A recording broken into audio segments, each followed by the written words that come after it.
G'day guys, it's Steve here from Marlin Campers, and today I want to show you how quickly we can set up our full Marlin Ranger camper trailers. This one here is our little cruiser, so we'll get straight into it.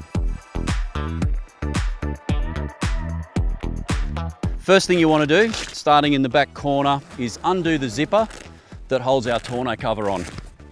So one big zipper, go all the way around, lifting up the Velcro as you move through. When you get to the end, that'll completely separate.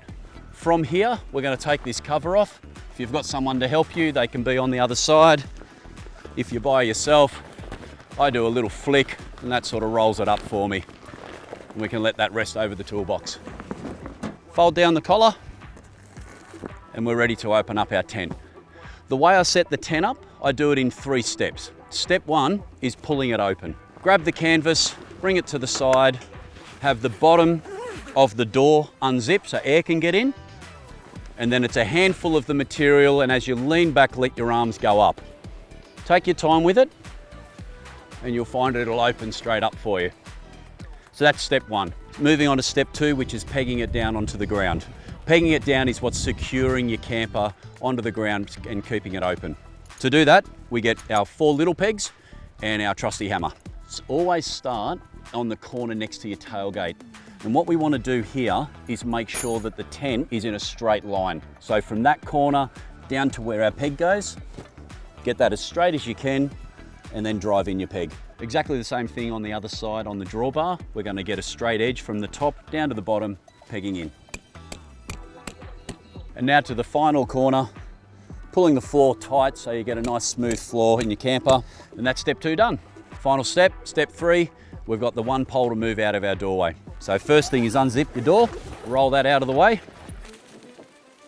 And for this part, I'm going to hop inside. The only rule I want you to think about inside moving this pole is before you touch this pole, you go to the opposite side first and extend this side out. Once you've done that, it'll make this movement a lot easier. Slide this pole out until it feels loose, pushing the button in and lowering straight onto the pocket on the floor.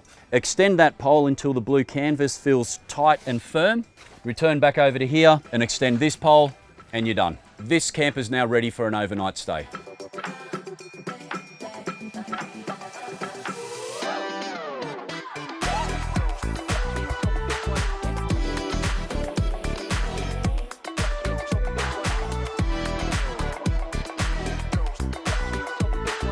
So this is exactly how the camper looks once she's all set up for an overnight stay. If you want to stay a few extra days, we've got the awning that'll come out and cover your kitchen, give you somewhere to sit out of the weather. First thing I want to do is get my 8 poles and lay them in position where I'm going to use them on the camper. First ones you'll look for are the 3 poles that have the hook on the end. With this little hook design, we've cut out about 10 minutes of our setup, because without having to be up on a step ladder, I can now simply hook that straight onto the tent. We've got our poles with the spigot on the end. They go into the corners. One on that corner. The middle one is a little bit longer. So always look for the longest pole with the spigot and that'll go in the center. What you're left with are the 2 spreader poles with the red ends. The shorter one goes in line with the kitchen where the roof is shorter. The longer of the 2 goes on the other side where the roof is longer. Starting in the corner, the very first thing I do is put 1 peg in the ground. The reason I do this, without having that peg there, I'm going to need someone else to hold the poles. By putting a simple peg in the ground, this turns this job into a 1-person setup. Once you've got your peg in the ground and you've got your rope connected, it's time to start joining the poles. Just guess at how long you think this is going to be. About 2.5 steps off the tent. Join the ceiling pole to the corner. Put it at a height that's comfortable to you. Doesn't matter whether it's down here or up there, wherever you're comfortable. Once I've joined my 3 corner poles together, I'll attach the rope to the pole, allow the pole to lean and continue setting up.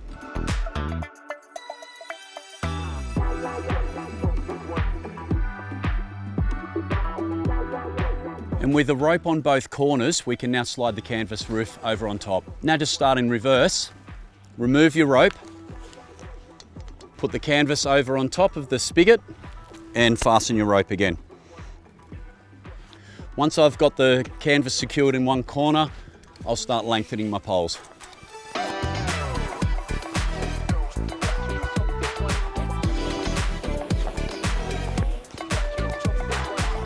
While I'm doing this, I like to get the length of the pole that connects to the roof, the ceiling pole just along here. I like to start with that length, getting that straight and just pulling it out so the canvas roof looks tight. If it's windy, go straight to attaching the Velcro to the pole. The sooner you can do this and have your ropes on the corners, the more secure the awning will be. Now that I've got the two corners set, I'm going to start on the middle.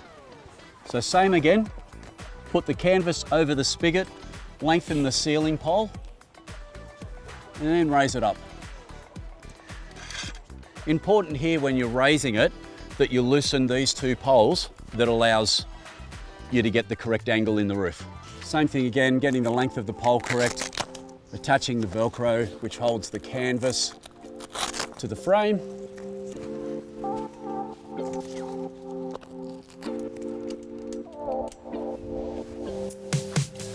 All right, what I'm looking at here is just to see that the roof doesn't look like it's got any wrinkles in it. That's telling me that I've got the pitch of the roof correct.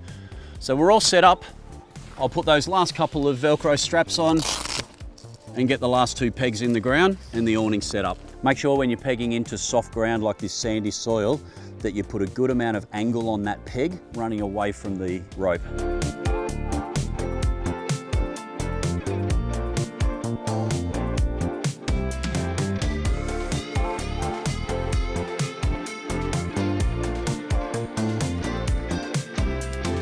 Couple of tips here for when you're packing up your camper. I've already taken the frame out of the awning, but to get that roof up high over the camper, I use one of these poles. Doesn't matter which pole you use, I've got the one with the hook on the end. Grab the bottom of the awning and use the pole to leverage it up high and over. Doesn't have to be neat, but that'll get it up out of your way, and we'll neaten it up when we go to pack up the camper. Now it's time to pack up the inside of the camper. I've already closed the windows over the bed. You want to go around and shut all the windows. One of the great things is the amount of space you have on top of your bed. You can leave all of your pillows and blankets flat, pillows in the middle. You can put your ladder up on the bed. If you've got a solar panel, something flat, if you've got kids bedding, anything like that, maybe you've got a furry friend. All of that can sit up on top of your bedding and the tent will still fold down. We've got all the windows closed, we've got everything up on the bed. When we go to close this big door, just do the sides. The reason for that is all the air is going to go out through the bottom section. Now, before I return this pole back up to its original position, I need to go across the other side and move that pole halfway. Doesn't matter exactly where it goes, just let it slide down a little bit. And now back to the other side to return that pole to the shorter setting.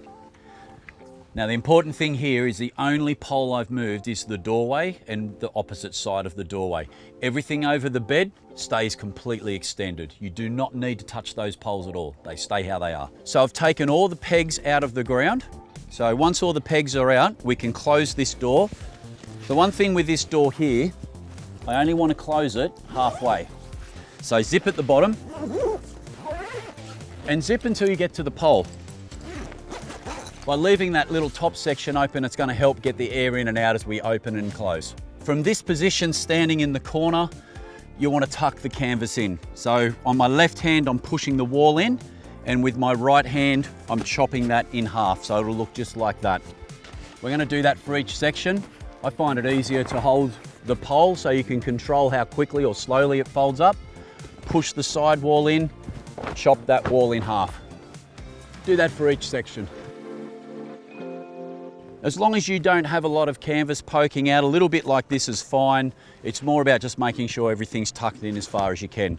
If you've got a helper, they can do the other side, but if you're by yourself like I am today, you'll come around here and do it in reverse. Lift up the frame, tuck in the side wall as far as you can get it to go, chop the roof in half. Do that for the next section. Side wall in, roof in half. Side wall in, roof in half. Same thing again, nothing's poking out the side. From here, we're going to grab the very bottom of the floor, lift it away from the trailer, straight on top, tucking in this canvas as you lift it on top. Now, one thing you'll see here is this zipper needs to be open. And the reason I open that zipper is it allows me to get all of this canvas right away from that corner and pushing it up on top. Your tonneau cover unroll that, join the zipper at the rear, holding it with a couple of fingers and starting to slide. The reason I hold it with a couple of fingers is if it gets caught, it slips out.